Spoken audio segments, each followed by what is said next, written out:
So the main question is, do I go growth or do I go value? And that question is a question that you can only answer. It really depends on your goals. If your goals are to be a long-term investor and you want to stick with the stock for 1 to 3 years, or you want to try and do it the Buffett way and stick with it years and years upon years, like a Coca-Cola. Now you have to be careful with stuff like that because he actually had a lot of ownership share in that company, and he had a really good interest in that company doing well.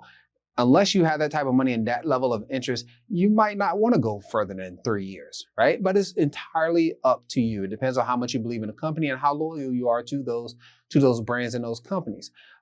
If you want to do long term, then value is where you want to go because you want that company to grow into its valuation. And whatever that valuation is based on your research, if it's lower than that, you believe that the company is going to grow into that valuation. Now, something to keep in mind, over time, that stock is going to go up, but it still could remain cheaper because as it goes up, it could still be undervalued. And that's how that kind of works with the value stocks. Now, if you're looking to be short term and you just want a 3 to 6 month, 1 to 6 month days, we're not talking about options. I'll get into the options class later in the year.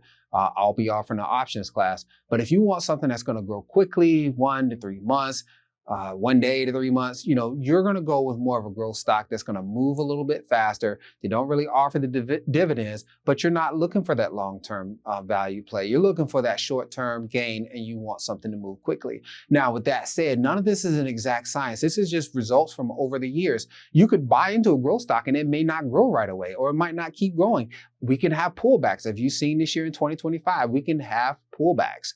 Okay. But it may not go the direction you want it to go directly. But if your goal is to grow quickly, then a growth stock is where you are going to want to be.